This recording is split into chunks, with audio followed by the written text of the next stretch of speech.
다 함께 은혜 받고자 하는 말씀의 제목은 복음과 생명의 떡이라는 제목으로 함께 은혜 받기로 원합니다. 자, 평소에 어떤 먹거리를 좋아합니까? 얼마 전에 명절이 지났습니다. 명절은 굉장히 기다려지는 그러한 나라의 명절입니다. 왜냐? 과거에는 먹거리가 위협을 받던 시대이기 때문에 그렇습니다. 그날만이 먹을 수 있는 음식들이 있기 때문에 명절이 다가오면 어린 시절에 손꼽아 기다립니다. 근데 오늘날은 그럴 필요가 없습니다. 언제든지 어디서든지 이전에 상상할 수 없었던 것들을 손쉽게 전화 한 통하면 배달을 받아서 먹고 즐길 수가 있는 시대가 됐습니다. 하지만 이렇게 되기까지 하나님의 크신 은혜가 이 나라에 임했다고 믿습니다. 폐허와 다를 바 없는 그런 나라에서 먹을 것이 없어서 굶주리던 그런 시대가 그렇게 멀지 않은 때였는데 우리처럼 이렇게 풍요롭게 사는 나라가 됐다는 것은 엄청난 하나님의 그 은혜와 사랑이 아닐 수 없습니다. 사람마다 이 먹거리 굉장히 중요하죠. 그런데 먹거리하고 인생의 낙하고 이렇게 아마 많이 이렇게 비례하는 것 같습니다. 먹거리에 대해서 이렇게 좀 관심이 없어지면 삶의 의욕도 그만큼 꺾인 것이 아닌가 하는 생각을 해보게 됩니다. 잘 먹고 왕성하게 먹는 사람들은 또 일도 열심히 하고 또 자신의 어떤 비전에 따라서 그 에너지도 출중한데 이렇게 먹는 둥 마는 둥 하고 먹는 것에 대해서 별반 관심이 없으면 자신에게 주어진 인생에 대해서도 별반 관심이 없어질 가능성이 높다라는 생각이 듭니다. 왜냐하면 꼭 옷을 입을 때 단추를 깨는 것과 같아서 이 먹는 것과 이 삶의 의욕은 아마 굉장히 많이 밀접해 있지 않나 하는 생각이 듭니다. 그래서 예전에 잘 먹으면 어른들이 복스럽게 먹는다 그랬습니다. 복스럽게 먹는다. 잘 먹고 또 그 에너지로 우리가 활발하게 하나님의 의도와 목적대로 살아낼 수 있어야 된다고 생각이 되어집니다. 잘 먹고 잘 살지 못하면 그것도 또 이율배반이죠. 잘 먹을 뿐만 아니라 잘 그 에너지를 활성화시켜서 하나님의 의도하고 목적한 대로 살아갈 수 있으면 얼마나 멋진 삶이 되겠습니까? 예수님 당시에도 아마 굉장히 먹거리가 위협을 받는 시대가 아닌가 하는 생각을 해보게 됩니다. 그래서 많은 사람들이 예수님을 따라다니면서 예수님으로부터 뭔가 실익을 얻을 수 있는 게 없을까 따라다니는데 마침 예수님께서 강연을 하시고 이렇게 교훈을 내리시면서 시간이 많이 흘렀고 지체가 됐고 끼니 때를 넘어섰기 때문에 이걸 어찌할꼬 하는데 마침 한 아이가 물고기 5마리하고 보리떡 2개, 그래서 이것을 한자어로 오병, 물고기 병자 떡 5개하고 물고기 2마리, 오병 이어, 떡병자에다가 물고기 엿자. 그래서 찾아보니까 제자들이 너희들이 먹을 것을 주라 그랬는데 먹을 것을 줄 수가 없잖아요. 그래서 찾아보니까 그 어린아이가 도시락을 준비해 온 게 있었어요. 그것을 예수님께 갖다 드렸더니 예수님이 축사를 하셨습니다. 축사하시고 나니까 그것을 제자들이 사람들에게 나눠줍니다. 그 숫자가 무려 5,000명입니다. 5,000명이면 어마어마한 숫자입니다. 과거에도 그렇고 지금도 동일한 5,000명이겠지만 그 과거에 이런 어떤 질서라든지 이런 것들이 없는 지금과 같이 어떤 규모 있는 그런 건물이 미비되어 있는 시점에서 5,000명이면 상대적으로 더 크게 많은 숫자로 느꼈으리라고 생각이 듭니다. 그것도 남자들만 5,000명이고 여성과 아이들까지 치면 아마 그거보다 훨씬 더 많은 숫자였으리라고 추측을 해보게 됩니다. 그런데 그 떡을 나눠줘서 배불리 먹었습니다. 물고기도 배불리 먹었습니다. 그리고 남은 것을 거두었더니 12강주리가 남았습니다. 이것을 오병이어의 기적이라고 이렇게 이야기합니다. 예수님은 영적인 먹거리가 되시면서 육적인 먹거리도 공급하시는 분인 줄로 믿습니다. 영육간에 풍성하게 하시는 분이라고 믿습니다. 영적인 것만 풍성하게 하고 육적인 것은 나몰라라는 분이 아니라고 생각이 되어집니다. 그리고 나서 바로 얼마 안 있다가 또 다른 곳에 가서 말씀을 선포하시고 사람들에게 그 권면을 하신 후에 보니까 또 한 4,000명이 끼니를 넘어섰습니다. 그래서 또 찾아보니까 7병이요 떡 7개 하고 물고기 2마리가 있었습니다. 그래서 이것도 축사하고 또 사람들에게 실컷 먹게 하고 또 거둬보니까 7광주리가 남았습니다. 하나님께서는 겨우겨우 문제를 해결하시는 것이 아니라 먹고 넘치고 남도록 하시는 풍성한 하나님이심을 우리가 엿보게 됩니다. 그 시절에 그것을 경험했던 사람들이 계속 예수님을 쫓아다니는 거예요. 또 이 먹거리를 해결할 수 있는 실익을 얻지 않을까 하고 쫓아다니니까 예수님이 지금 오늘 본문의 말씀을 하고 있는 겁니다. 내가 떡 중에 떡이요 생명의 떡이고 떡 중에 본질이다. 니들이 먹었던 것은 썩어 없어져갈 사라져갈 것이고 그것은 본질이 아니다. 너희들의 관심은 그런 육체적인 먹거리에 연연하고 초점을 맞추지 말고 영적인 먹거리에 초점을 맞추라 라고 하는 것이 오늘의 본문의 말씀입니다. 그래서 오늘 본문에는 떡이라는 단어가 무려 14번이나 반복되어서 나옵니다. 떡인데 어떤 떡이냐? 먹고 배부른 육체를 위한 떡, 썩을 양식의 떡이냐, 생명의 떡이냐를 계속 우리 주님이 대조시키면서 말씀을 해주고 있습니다. 우리는 예수 그리스도가 유일한 영원한 생명의 떡임을 우리는 인지를 해야 되고 믿음으로 그것을 선언해야 된다고 생각이 되어집니다. 과거나 현재나 아차하는 순간에 영적인 본질적이고 영원한 생명의 떡인 예수님보다는 육적인 이 먹거리에 연연을 해서 그냥 썩어질 것으로 사라져버리게 되어지는 안타까운 그 삶의 주인공이 될 수도 있다는 사실입니다. 그래서 27절에 썩을 양식을 위하여 일하지 말고 영생하도록 있는 양식을 위해서 하라. 너희들의 그 본질적인 추구가 무엇이 돼야 되느냐? 썩을 양식은 수단이다. 근데 얼마나 이 단호한 어조입니까? 썩을 양식이다. 우리가 매일매일 먹는 것은 썩을 양식이라는 겁니다. 그것 때문에 일하지 말고 썩지 아니할 양식을 위해서 하라라고 말씀을 하고 있습니다.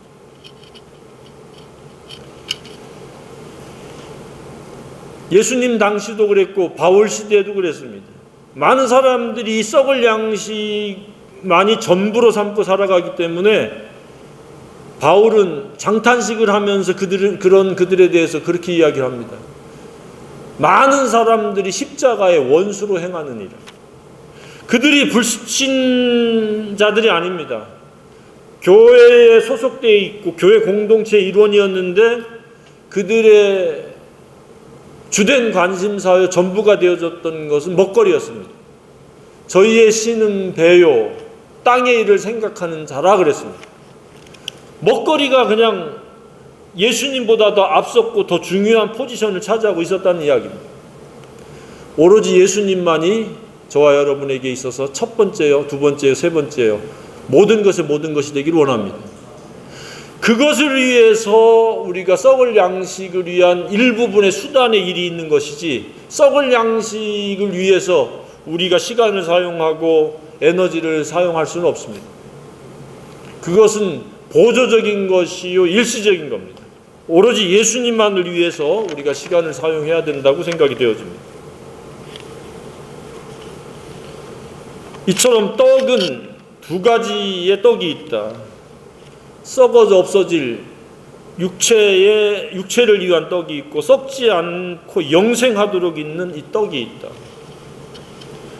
직역하면 사라질 양식, 사라질 떡이 있고 사라지지 않는 영원한 생명의 떡이 있다. 그래서 우리는 뼈 빠지게 땀 흘리고 노력한 일의 결과가 먹고 사라질 것이 아니라 사라지지 않는 영원히 남아있는 것을 위해서 일을 해야 된다는 이야기입니다. 경제활동을 해도 그렇습니다. 이것의 결과가 복음과 연결되어지고 복음의 생산성을 위해서 그런 동기를 가지고 경제활동을 시작하고 그것이 원인이 되고 과정이 되고 결과가 될 수 있도록 하면은 그 산업을 하나님 복 주시리라고 믿습니다. 그냥 썩을 양식을 위해서 전전긍긍하고 먹고 살기 위해서 경제활동하는 것은 자신도 비참하고 하나님의 뜻과도 배치가 되어진다고 생각이 되어집니다. 그것은 분명히 우리 주님이 말씀하셨듯이 썩을 양식을 위해서 일하는 겁니다. 그래서 자신의 주변에 있는 사람들에게도 일깨워줘야 됩니다. 왜 일하느냐? 썩을 양식으로 해서 일하지 말고 썩지 아니할 영원한 양식으로 해서 일을 해라 라고 가까운 지인들과 가족들에게도 이러한 가치관을 공유해야 된다고 생각이 되어집니다. 그렇지 않으면 이 썩을 양식을 위해서 열심히 아무리 일을 해도 나중에는 굉장히 그 마음의 그 허무로 가득 찰 수밖에 없습니다. 남는 게 없습니다. 그러면 영생하도록 있는 양식을 위한 일이란 무엇입니까? 29절에 예수께서 대답하여 이르시되 하나님께서 보내신 이를 믿는 것이 하나님의 일이니라. 여기서 썩지 아니할 영생하도록 있는 양식의 일, 그것은 바로 예수님을 믿는 일이고 예수님을 믿게 하는 일이라고 믿습니다. 40절에도 내 아버지의 뜻은 아들을 보고 믿는 자마다 영생을 얻는 이것이니 마지막 날에 내가 이를 살리리라. 예수 믿는 것보다 더 시급하고 중요한 일은 없다고 믿습니다. 다음은 우리에게 기회가 올지 안 올지 아무도 장담할 수 없습니다.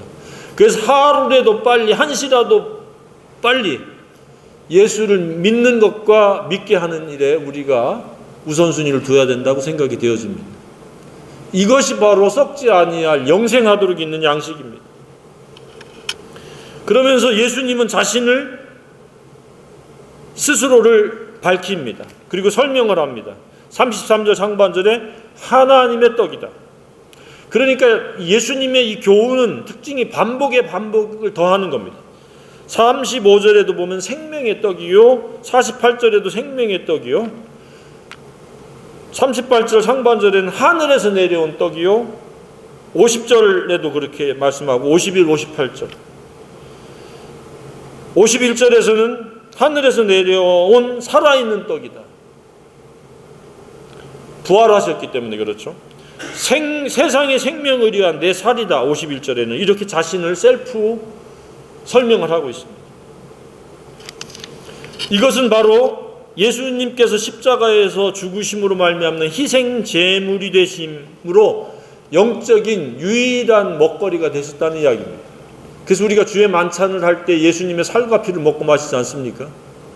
그분이 나를 위해서 죽으시고 부활한 것을 내가 실질적으로 모형이지만 그것을 먹고 마심으로 인해서 예수님의 생명의 떡과 살과 피를, 살과 음료를 먹고 마시는 거라고 믿습니다. 그분이 나를 위한, 영생을 위한 살아있는 떡입니다.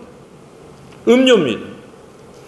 그래서 예수 그리스도를 믿는다라고 하는 것은 그분의 나를 위해서 십자가에 죽으시고 부활한 것을 믿는 것이요, 그것을 공개적으로 내가 믿고 영접했음을 나타나는 이 만찬에 참여하는 겁니다.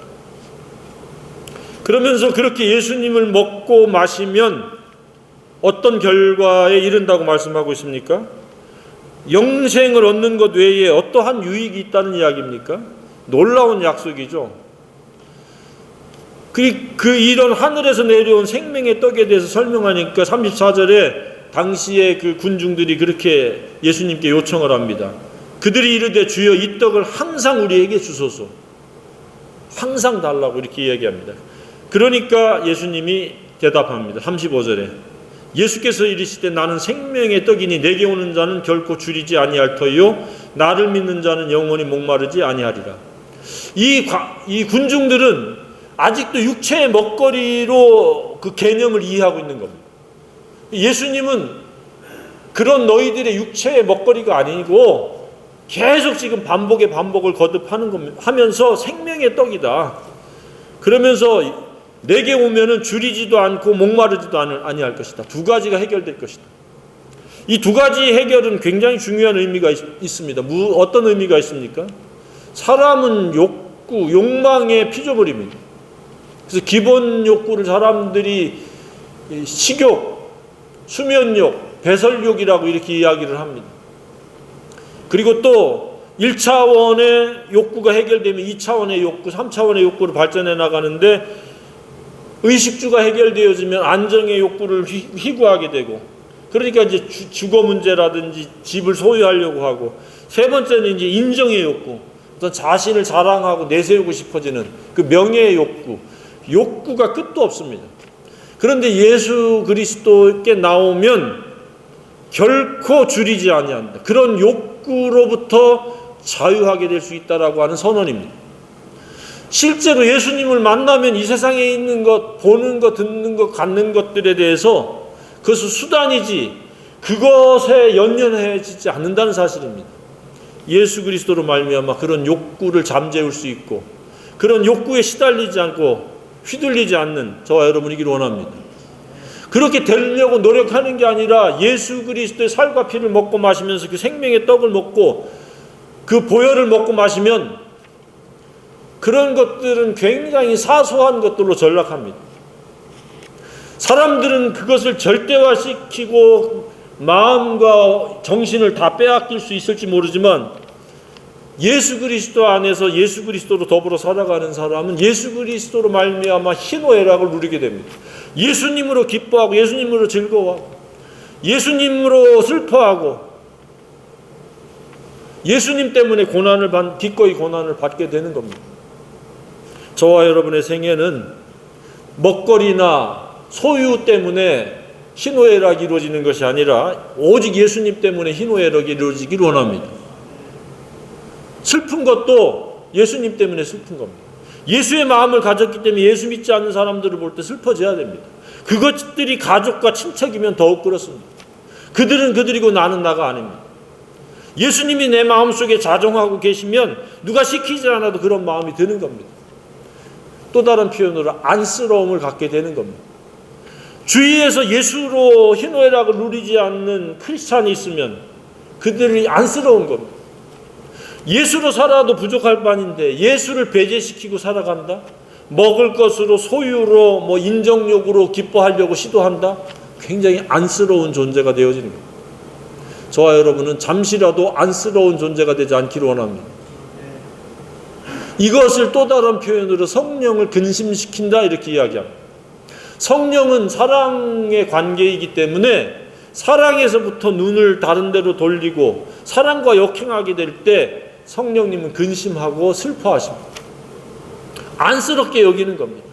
그러면 자신도 굉장히 마음이 불편해지고 기쁨과 즐거움들이 제한받게 되어질 수밖에 없습니다. 삶이 곤고가 깃들기 시작한다? 그러면 내가 사랑해야 될 대상인 예수님과 점점 멀어지고 있구나라고 자신을 분별할 수 있어야 됩니다. 틀림없이 그렇습니다. 예수님으로 희노애락을 누리는 습관과 그런 생활이 익숙되어 있지 않고 자꾸 세상에 무엇인가를 가지고 내가 만족하려 들고 그 욕구를 달래려고 들고 채우려고 든다면은 반드시 함께 공고가 찾아 들어온다는 사실을 기억하시길 바랍니다. 그래서 우리가 무엇이 있거나 없거나 상관하지 않고 예수님 한 분 때문에 감사하고 기뻐하고 만족하고 즐거워할 수 있기를 원합니다.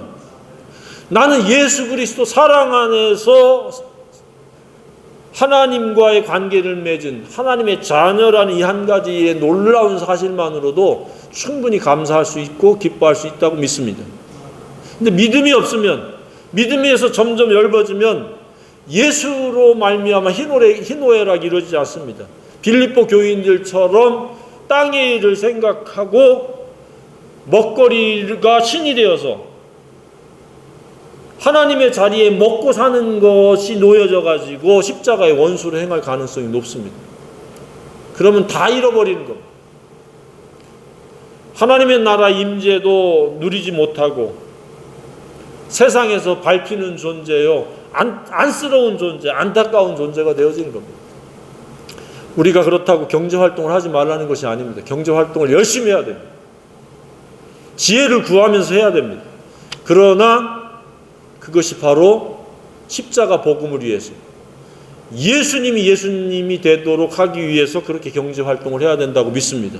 그러니까 경제활동과 예수님을 분리시키는 것이 아니라 예수 그리스도 십자가 복음과 경제활동을 결부시켜서 생각을 해야 된다는 사실입니다.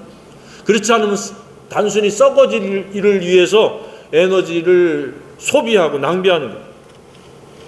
우리는 예수 안에서 욕망의 자유자가 되어야 됩니다.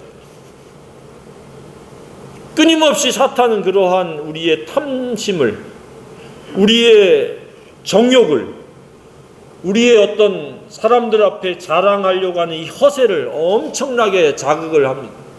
비교의식을 갖게 하고 우월감을 갖게 했다가 열등감을 갖게 했다. 우리는 우월할 필요도 열등감을 가질 필요도 없습니다. 나는 나이고 그 사람은 그 사람일 뿐입니다. 그 사람이 나하고 동일하지 않은 것처럼 취향도 다르고 가지고 있는 능력도 다 다릅니다. 그걸 어떻게 비교할 수 있습니까? 우리는 고유한 예수 안에서의 나가 되기를 원합니다. 사탄은 끊임없이 태어난 날짜도 다르고 모습도 다르고 자라난 환경도 다른데 어떻게 비교를 합니까? 비교하지 않고 예수로 살기를 바랍니다. 바로 예수의 떡을 먹고 살면 그렇게 되어지는 겁니다. 불필요한 것에 욕망에 그냥 사로잡혀가지고 연연하지 않는 겁니다. 그래서 아모스에서도 그렇게 말씀하고 있지 않습니까? 때가 이르르니 사람이 양식이 없어 주림이 아니요 물이 없어 가람이 아니요 여호와의 말씀을 듣지 못한 기갈이라. 젊은 남녀가 길을 가다가 비틀거리다 쓰러진다. 하나님의 말씀 예수로 살지 않으면은 그 욕망에 시달리다가 이 욕망 저 욕망에 비틀거리는 겁니다. 좌로나 우로나 치우치지 말라는 말이 그겁니다. 사탄 마귀와 세상과 자아의 욕망에 휘둘리지 말라는 겁니다. 오직 진리에 의해서 복음에 의해서 십자가의 길 좁은 길을 가라는 이야기입니다. 저와 여러분이 그 길을 가길 원합니다. 그럴 때 우리는 욕망에 사로잡히지 않고 목마르지도 않고 줄이지도 않고 목마르지도 않는 그런 삶을 살아갈 수 있다는 사실입니다. 예수로 살지 않기 때문에 크리스찬이라고 말은 하지만 실상은 욕망의 포로가 되어서 비틀거림을 거리는 경우도 많이 있습니다. 어떤 경우로도 자족하면서 풍부할 때는 풍부할 대로 감사하고 뭔가 조금 부족하면 부족할지라도 감사할 수 있는 풍부에 처할 줄도 알고 빈곤에 처할 줄도 아는, 그럼에도 그 주관하시는 분이 하나님이라고 하는 것을 고백하고 시인하고 그 주권을 존중할 수 있기를 바랍니다. 바울이 그래서 한 말이 어떤 말입니까? 내게 능력 주시는 자 안에서 내가 모든 것을 할 수 있는, 그 능력이라고 하는 것은 이러한 환경 저러한 환경에 대해서도 변치 않고 흔들리지 않는다는 그런 말씀입니다. 그게 진짜 능력인 줄로 믿습니다. 능력 있는 삶이 되어지길 바랍니다. 풍부하다라고 해서 막 우쭐거리고 조금 뭔가 안 된다고 위축되는 게 아니라 언제 어느 때든지 예수로 말미암아 내가 담대하고 감사하고 만족하고 자족할 수 있는 그것이 바로 능력이요 믿음인 줄로 믿습니다. 예수로 살아가는 표식입니다. 예수로 살아가면 이처럼 어떤 결과에 따라서 희노애락을 자극을 받는 것이 아니라 예수님 한 분으로 그럼에도 불구하고 우리가 희노애락을 누릴 수 있다고 믿습니다. 이게 목마르지도 않는 것이요 줄이지도 않는 것인 줄로 믿습니다. 그래서 우리는 예수로 말미암아 잠시라도 하나님과 사람 앞에서 안쓰러움 대상이 돼서는 안 됩니다. 육신의 어떤 욕구에 지배를 받아가지고 훨씬 더 능력 있는 예수님을 배제시키고 비틀거림을 걷는다는 것은 하나님께 영광을 가리는 일입니다. 예수님보다 더 위대한 분이 어디 있고, 예수님은 그냥 예수님이 아니라 시편 23편에서는 어떤 예수님입니까? 어떤 하나님입니까? 하나님은 나의 목자시니 내게 부족함이 없도록 하시는 분인 줄로 믿습니다. 내가 잠시 교만에 빠질까봐 잠시 보류해서 풍성케 하지 않는 겁니다. 그렇기 때문에 우리는 하나님 안에서 당장의 어떤 결과보다는 나와 함께 하시는 하나님으로 말미암아 언제나 만족하고 자족할 수 있어야 된다고 믿습니다. 내게 필요한 만큼 주신다고 믿으시길 바랍니다. 오히려 복음을 위해서 어떻게 우리가 생산적으로 살 것인지를 기도하고 고민하고 중보기도에 더 힘을 써야 될 줄로 믿습니다. 그리고 그 시간에 그런 시간을 많이 우리가 할애해야 된다고 생각이 되어집니다. 그런데 이런 안타까움의 사람들이 과거나 현재나 존재한다는 사실입니다. 예수님 시대에도 이 먹거리 문제를 해결하려고 예수님을 졸졸졸 따라다니는 겁니다. 정말로 영의 문제가 해결되어짐으로 말미암아 죄와 죽음의 문제가 해결되어지고, 예수님이 자신의 구세주요 왕이시기 때문에 고와 같이 버려두지 않는다는 이러한 놀라운 약속을 붙잡고 살아야 되는데, 그냥 끼니 해결을 받고자 하는 그런 근시안적이고 얄팍한 그 욕망의 사람들을 지금 이야기하는 겁니다. 근데 아마 그 당시에 사람들의 다수가 말귀를 못 알아들었으리라고 생각이 되어집니다. 어쩌면 오늘날에도 이 말씀이 무슨 말씀인지 깨닫지 못하는 사람들도 많이 있으리라고 생각이 되어집니다. 예수 안에서 우리는 결코 줄이거나 목마르지 않기를 원합니다. 뭔가 욕구가 불만이 생겼다라고 하면 그것이 무엇인지를 살펴서 그것을 내려놓기를 바랍니다. 오로지 나는 예수면 충분하다라고 오히려 강력한 선언이 있기를 바랍니다. 그리고 그렇게 되지 않으면 그렇게 될 수 있도록 기도해야 됩니다. 주여 내게 모든 것이 되시기를 원합니다. 모든 것이 된다라고 하는 것을 고백하기를 원합니다. 그리고 예수님으로 나는 만족하고 감사하기를 원합니다라고 선언하기를 바랍니다. 그러면 마음 평안해지리라고 믿습니다. 오만 생각들, 욕구들이 왕노릇하도록 그냥 방치하지 말기 바랍니다. 이 욕구도 십자가에 못 박아버리고 저 욕구도 십자가에 못 박아버리고, 사탄이 미혹하는 다양한 눈으로부터 보여지는 것들도 십자가에 당당하게 민첩하게 과감하게 못을 박기를 바랍니다. 그 예수로 만족해야 됩니다. 결코 비틀거림을 벌일 그런 시간이 없습니다. 우리는 생명의 떡 되신 예수님, 그분이 셀프로 그렇게 설명한 것에 대해서 우리는 더욱더 주목하고 인정하고 인지를 해야 됩니다. 그리고 우리 자신의 그 어떤 욕구 욕망에서 그냥 헐떡이고 사는 것이 아니라 초월해서 살아감으로 말미암아 다른 사람, 그냥 욕구 욕망에 그냥 사로잡혀가지고 연연해가지고 비틀거리는 사람들을 붙잡아주기도 하고, 그 길에서 돌아서서 정말로 좁은 문이고 좁은 길이지만 생명의 길을 가도록, 결코 줄이거나 목마르지 않는 이 길을 발견한 이 길을 함께 갈 수 있도록 그들을 도울 수 있어야 된다고 믿습니다. 그것은 안쓰러운 마음, 치근의 마음, 긍휼의 마음이 작동함으로, 기도함으로 되어진다고 믿습니다. 주변에 그런 사람이 얼마나 많습니까? 그리고 그들을 위해서 어떠한 태도로 기도를 하고 있습니까? 새벽마다 끈질기 기도하길 바랍니다. 10년도 좋고 20년도 좋고 30년도 좋고 응답될 때까지 하나님께 기도하시길 바랍니다. 그러면 점점점 복음을 전할 수 있는 기회가 많아지리라고 믿습니다. 내가 기도하는 중보기도 대상자들과 동병상련의 마음을 가져야 됩니다. 그들의 영적인 상태를 꿰뚫어 보면서 그들을 도울 수 있어야 됩니다. 거의 대부분은 이러한 예수로 말미암아, 생명의 떡 대신 예수로 말미암아 살지 않고 욕망 욕구를 채우려고 발버둥을 칩니다.